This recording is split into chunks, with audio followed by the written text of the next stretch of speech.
بسم اللہ الرحمن الرحیم۔ السلام علیکم، میں سمی ابراہیم ہوں اور آپ دیکھ رہے ہیں ہمارا یوٹیوب اور فیس بک چینل۔ آج میں آپ کو جو وزیر اعظم کاکڑ صاحب امریکہ کا انہوں نے دورہ کیا، کیا وہ کرتے رہے، ذرا تھوڑی سی آپ کو تفصیل بتاؤں گا۔ اس سے ایک تو آپ کو یہ پتہ چلے گا کہ ہمارے جو اکابرین ہیں، جو ہمارے لیڈر ہیں، ان کی ترجیحات کیا ہیں، ان کا غریب آدمی سے کیا لینا دینا، کیا تعلق ہے ان کا۔ دوسرا، مسلم لیگ نون کے اندر اب جو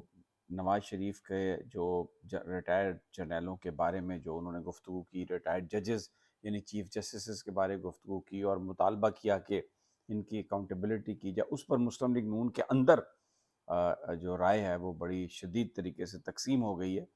اور نواز شریف کو کہا جا رہا ہے کہ آپ اپنی اوقات میں آئیں اور یہ کام نہ کریں، اس طرح آپ کا نقصان ہوگا بہت زیادہ۔ اور میں دوسرا آپ کو میں بتا ہی چکا ہوں کہ جو رابطے ہیں دوسری پولیٹیکل فورسز کے ساتھ، ان میں بھی تیزی آ گئی ہے، کچھ اس کی اپڈیٹ ہے وہ بھی آپ کے ساتھ شیئر کروں گا۔ لیکن سب سے پہلے ذرا کاکڑ صاحب، آپ کو یہ اندازہ ہو جائے گا کہ ہمارے جو لیڈران ہیں ان کی ترجیحات کیا ہیں۔ جاتے ہوئے ایک تو انہوں نے اسپیشل فلائٹ لی، حالانکہ کوئی اسپیشل فلائٹ کی ضرورت نہیں تھی، کمرشل فلائٹس دوسری جا رہی ہیں، ان پہ آپ جا سکتے تھے۔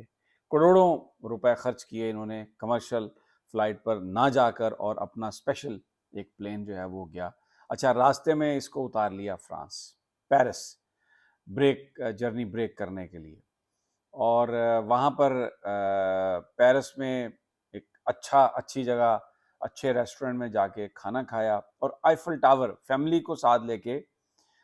وہ پیرس میں نکل پڑے اور آئیفل ٹاور دیکھنے چلے گئے۔ یعنی پوری ایک پکنک اور تفریح جو ہے انہوں نے منائی وہاں پر پیرس میں۔ اس کے بعد یہ چلے گئے نیو یارک میں۔ اب وہاں پر بھی، نیو یارک میں بھی، کوئی بڑے لوگوں سے ان کی ملاقاتیں نہیں ہوئی، یعنی جو بڑے بڑے کوئی، ایک تو برطانیہ کے وزیر اعظم نہیں آئے تھے وہاں پر، چائنا کے صدر نہیں آئے تھے وہاں پر، رشیا کے صدر نہیں آئے تھے وہاں پر، اور بہت سارے جو لوگ ہیں امپورٹنٹ لوگ وہ نہیں آئے تھے، کسی سے تو کوئی ملاقات ہونی نہیں تھی۔ لیکن لسٹ جو انہوں نے دی کہ جن میں ملاقات ہونی ہے جن لوگوں کے ساتھ، ان میں طیب اردوان ترکی کے صدر کا نام بھی تھا، لیکن ملاقات نہیں ہو سکی، انہوں نے ٹائم نہیں دیا۔ اور پھر جو آفیشیل ڈیلیگیشن تھا یو ایس اے کا جو آیا ہوا تھا یونائٹڈ نیشن میں، اس نے علیحدہ جناب انوار الحق کاکڑ سے ملاقات نہیں کی۔ یعنی ایک پورے ہال میں جہاں پر تمام لوگ موجود تھے وہاں پر تو ملاقات ہو گئی، بات چیت ہو گئی، فوٹو بھی ہو گئی، لیکن یو ایس ڈیلیگیشن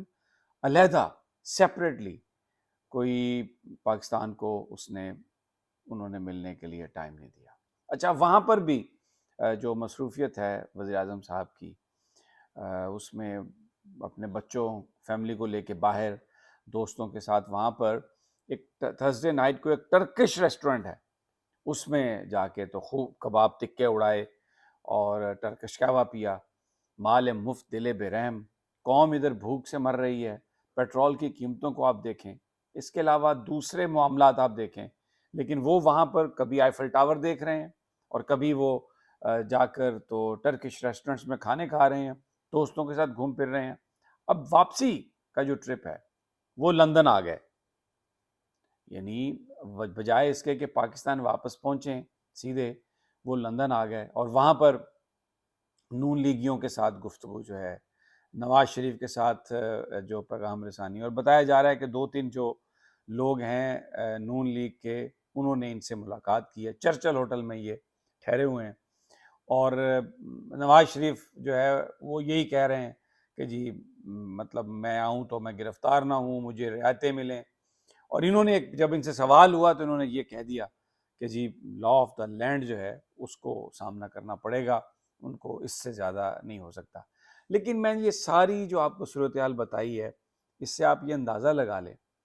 کہ ہماری جو حکومت ہے، ہمارے جو نگران وزیر اعظم یا نگران کابینہ، یہ الیکٹڈ تو ہے نہیں، لوگوں کو یہ جواب دہ بھی نہیں ہے، جن لوگوں نے ان کو بنایا ہے انہی کو جواب دہ ہوں گے۔ لیکن آپ یہ اندازہ لگا لیں کہ ترجیحات ان کی کیا ہیں، بچوں کو ساتھ، فیملی کو ساتھ لے جا کے، فیملی کا کیا کام تھا، اسپیشل جو فلائٹ ہے وہ گئی اسی لیے کہ اس میں جتنے مرضی بندے آپ بٹھا لیں۔ اب اگر یونائٹڈ نیشن میں جانا ہے نگران وزیر اعظم نے کمرشل فلائٹ سے، تو بیوی اور بچوں کی اور دوسرے عزیز و اقارب کی ٹکٹس اگر آپ لیں گے تو وہ سبجیکٹ ٹو اسکروٹنی تو ہوگا نا، پوچھا جائے گا کہ جناب یہ کس کھاتے میں یہ ٹکٹیں دی گئی ہیں، کس کھاتے میں یہ بھیجا گیا. تو انہوں نے کیا کیا، اسپیشل فلائٹ ہی یہاں سے لے کے چلے گئے. بہرحال تو اس کا نتیجہ 0 + 0 = 0، کوئی نتیجہ نہیں نکلا، کہیں پر کوئی بڑی ملاقات نہیں ہوئی کہیں پر. بلکہ اگر اس وقت پاکستان میں بہتر حکومت ہوتی، نمائندہ حکومت ہوتی، تو جس طرح بھارت جو ہے وہ ایک کنٹروورسی میں الجھا ہے کینیڈا کے ساتھ، اور اس میں امریکہ اور دوسرے جو جو طاقتیں ہیں، آسٹریلیا، نیوزی لینڈ، برطانیہ، وہ اس میں کینیڈا کے ساتھ سائیڈ کر رہی ہیں، اور جو دلی ہے وہ اس وقت تنہا ہے. تو اس کو مزید جو چیزیں ہیں، جو ان کی وہ حرکات جو انسانی حقوق کی خلاف ورزیاں ہیں جس میں، ان کو بہت بہتر انداز میں اگر کوئی ایکسپرٹ، پروفیشنل اور نمائندہ حکومت ہوتی تو وہ کر سکتی تھی، اور اچھا خاصا جو سفارتی دباؤ ہے وہ دلی پہ آ سکتا تھا. لیکن کیونکہ ہمارے جو وزیر اعظم ہیں وہ تو کہتے ہیں کہ پاکستان چائنا کا اسرائیل ہے، اور وہ کہتے ہیں یہ انالوجی میں نے بنائی ہے امریکہ کو سمجھانے کے لیے، لیکن وہ بڑے فیکٹس نظر انداز کر گئے ہیں کہ تائیوان جو تھا it's part of China, Pakistan never, کبھی بھی وہ چائنا کا حصہ نہیں رہا. ہم ایک انڈیپینڈنٹ اسٹیٹ ہیں، ہماری دوستی ہے چائنا کے ساتھ، اور میوچل ایک ہماری ان کے ساتھ دوستی ہے. ہمارا کوئی اسی طرح کے کوئی ہم ڈیفنس، ہمارا اس طرح کا کوئی پیکٹ نہیں ہے کسی کے ساتھ، اگرچہ ہمارے سب دوست ہیں، اور ہم چائنا یقیناً ہمارا بہت اچھا دوست ہے، اور اسی دوستی میں ہی ہماری آگے ترقی جو ہے وہ پنہا ہے، اور سی پیک جو ہے وہ ضمانت ہے ترقی کی. اور اس وقت مغرب ہمیں اپنی طرف للچار ہے لانے کے لیے، لیکن انفارچونیٹلی یہ اپرچونیٹی ہم نے مس کر دی ہے. اب اس وقت جو صورتحال ہے، آپ دیکھیں کہ تبدیل ہوتی ہوئی ہوائیں کیسی ہیں. نون لیگ کے اندر کی جو کہانی ہے، جاوید لطیف اور مریم اورنگزیب کے جو ان کو پولیس نے رپورٹ کی کہ ان 2022 میں جو مقدمہ ان کے خلاف درج ہوا تھا، فوج کے خلاف انہوں نے تقریر کی تھی، اس میں ان کو معاف کر دیا جائے. لیکن انسداد دہشت گردی نے کی عدالت نے کہا کہ جی بالکل کوئی مقدمہ خارج نہیں کیا جائے گا، اور نوٹس دے دیا، ان کو طلب کر لیا دونوں کو، جاوید لطیف اور مریم اورنگزیب کو، کہ آئیں. تو یہ